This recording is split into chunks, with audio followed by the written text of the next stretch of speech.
Testing 1, 2, 3. Welcome back, everybody.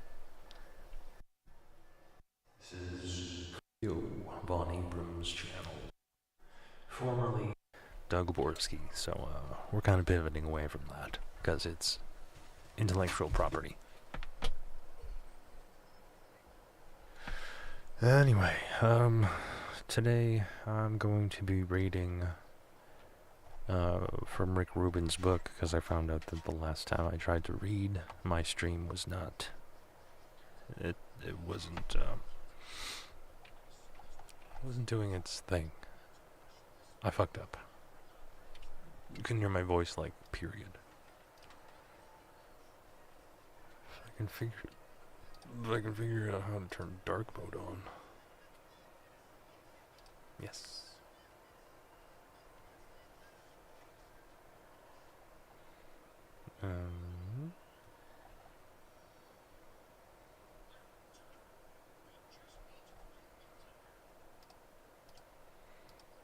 Dark mode.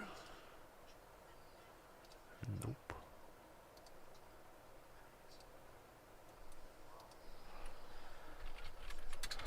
Dark mode, opera. Opera mini settings. Opera. The fuck are you?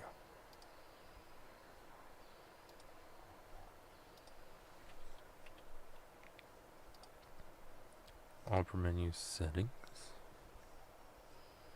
Where is dark mode? There we go. Christ. How do you force Google to be dark?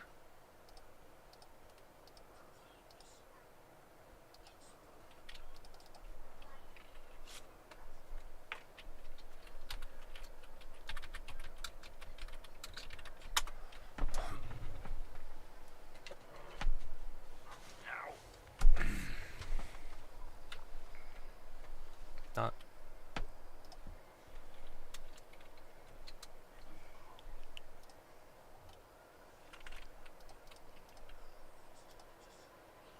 Oh. Well, that's better. Alright. What are we gonna do?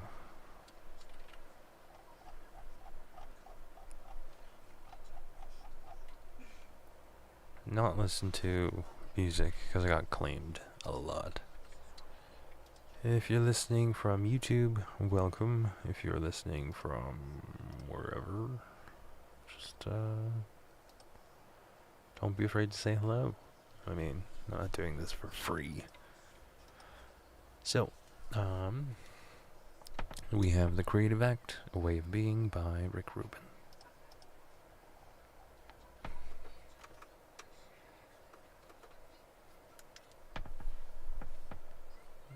Copyright 2023 by Rick Rubin.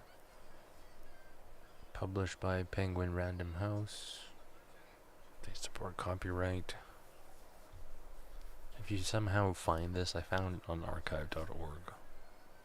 All credit goes to Rick Rubin, Neil Strauss, in the New York Penguin Press of 2023.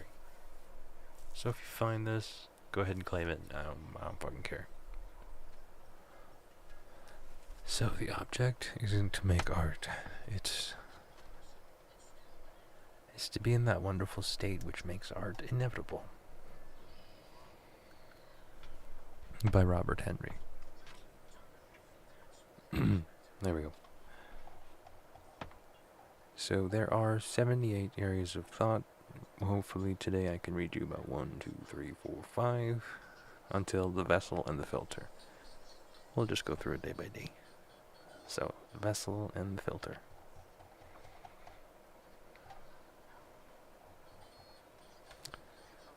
So nothing in this book is known to be true. It's a reflection on what I've noticed, not facts so much as thoughts.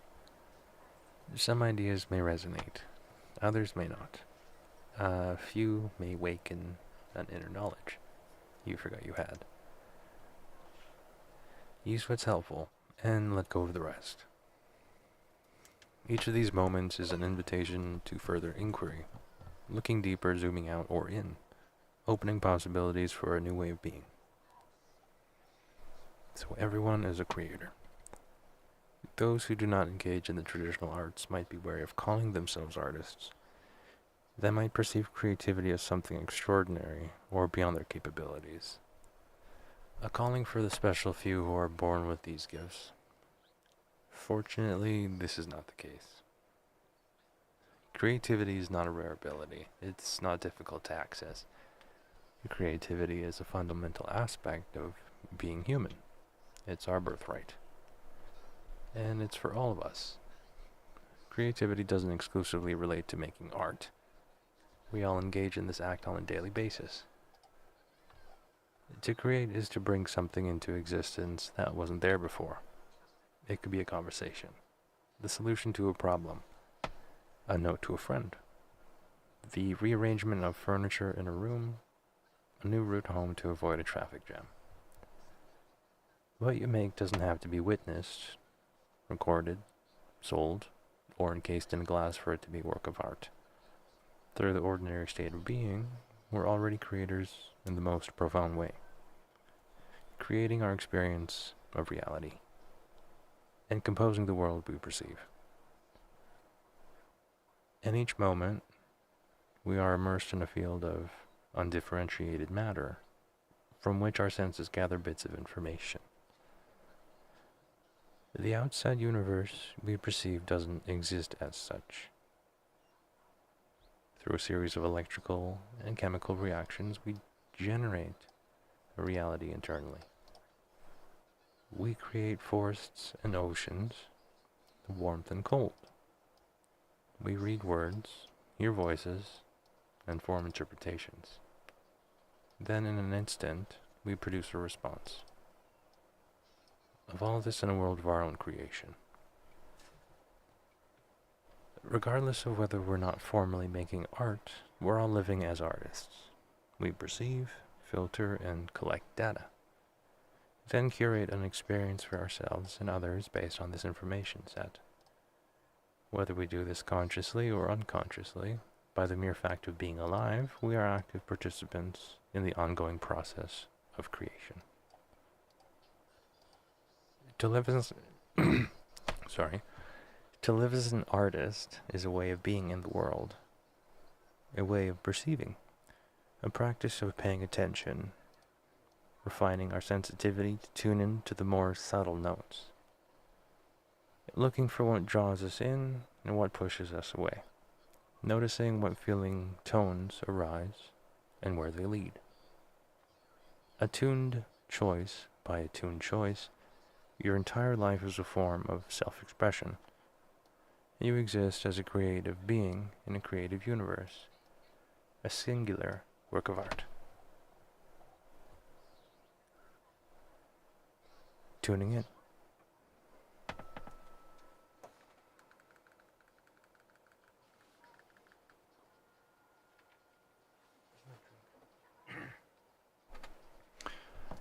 Think of the universe as an eternal creative unfolding. Trees blossom, cells replicate, rivers forge new tributaries.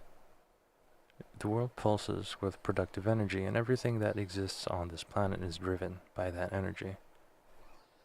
Every manifestation of this unfolding is doing its own work on behalf of the universe, each in its own way, true to its own creative impulse.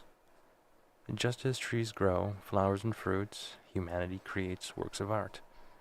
The Golden Gate Bridge, the White Album, Guernica, Hagia Sophia, the Sphinx, the Space Shuttle, the Autobahn, Clair de Lune, the Colosseum in Rome, the Phillips screwdriver, the iPad, Philadelphia cheesesteak. Look around you. There are so many remarkable accomplishments to appreciate. Each of these is humanity being true to itself, as a hummingbird is true to itself by building a nest, a peach tree by bearing fruit, and a nimbus cloud by producing rain. Every nest, every peach, every raindrop, and every great work is different. Some trees may appear to make more beautiful fruits than others, and some humans may appear to compose greater works of art than others. The taste and beauty are in the eye of the beholder. How does the cloud know when to rain? How does the tree know when the spring begins?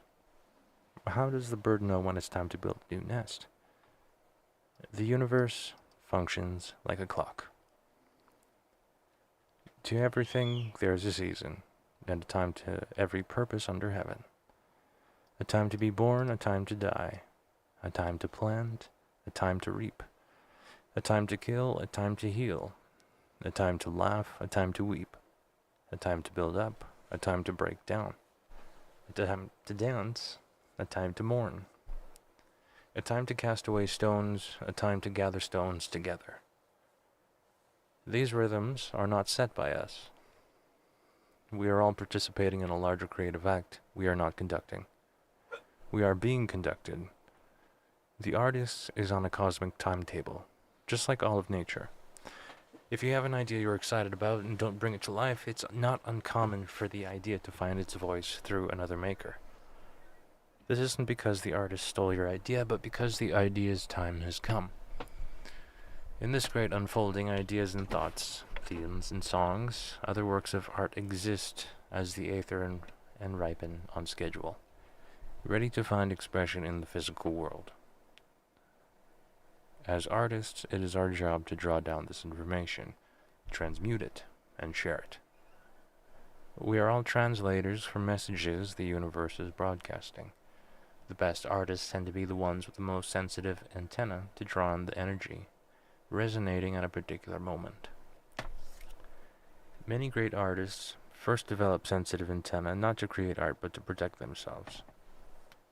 They have to protect themselves because everything hurts more. They feel everything more deeply. Often, art arrives in movements. Boho architecture, abstract expressionism, French New Wave cinema, beat poetry, punk rock, to name a few from recent history. These movements appear like a wave, and some artists are able to read the culture and position themselves to ride that swell. Others might see the wave and choose to swim against the current. We're all antenna for creative thought. Some transmissions come on strong, others are more faint. If your antenna isn't sensitively tuned, you're likely to lose the data in the noise, particularly since the signals coming through are often more subtle than the content we collect through sensory awareness. My apologies. They are energetic more than tactile, intuitively perceived and more than consciously recorded. Most of the time we are gathering data from the world through the five senses, with the information that's being transmitted on higher frequencies. We are channeling energetic material that can't be physically grasped. It defies logic. In the same way that an electron can be in two places at once, this elusive energy is of great worth, though so few people are open enough to hold it. How do we pick up on a signal that can neither be heard nor defined? The answer is not to look for it, nor do we attempt to predict or analyze our way into it. Instead, we create an open space that allows it, a space so free of the normal overpack condition of our minds that it functions as a vacuum. Drawing down the ideas that the universe is making available, this freedom is not as difficult to achieve as one might think. We all start with it. As children, we experience much less interference when receiving ideas and internalizing them. We accept new information with delight instead of making comparisons to what we already believe. We live in the moment, rather than worrying about future consequences. We are spontaneous more than analytical. We are curious, not jaded. Even the most ordinary experiences in life are met with a sense of awe. Deep sadness and intense excitement can come within moments of each other. There's no facade and no attachment to a story. Artists who are able to continually create great works throughout their lives, often manage to preserve these childlike qualities. Practicing a way of being allows you to see the world through uncorrupted, innocent eyes. It can free you to act in concert with the universe's timetable. There's a time for certain ideas to arrive, and they find a way to express themselves through us. The source of creativity. This is 3 of 5. We begin with everything. Everything seen. Everything done. Everything thought. Everything felt. Everything imagined. Everything forgotten. And everything that rests unspoken and unthought within us. So this is our source material. And from it, we build each creative moment. This content does not come from inside us, the source is out there. A wisdom surrounding us, an inexhaustible offering that is always available. We either sense it, remember it, or tune into it. Not only through our experiences, it may also be dreams, intuitions, subliminal fragments, or other ways still unknown by which the outside finds its way inside. To the mind, the material appears to come from within, but that's an illusion. There are tiny fragments to the vastness of source stored within us. These precious wisps arrive from the unconscious like vapor and condense to form a thought, an idea. It may be helpful to think of source as a cloud. Clouds never truly disappear, they just change form. They turn into rain and become part of the ocean, and then evaporate and return to being clouds. The same is true of art. Art is a recirculation, art is a circulation of energetic ideas. What makes them appear new is that they're combining differently each time they come back. No two clouds are the same. This is why when we are struck by a new piece of art, it can resonate on a deeper level. Perhaps this is the familiar coming back to us in an unfamiliar form. Or maybe it is something unknown that we didn't realize we were looking for. A missing piece in a puzzle that has no end. Turning something from an idea into a reality can make it seem smaller as it changes from unearthly to earthly. The imagination has no limits. The physical world does. The work exists in both. Awareness.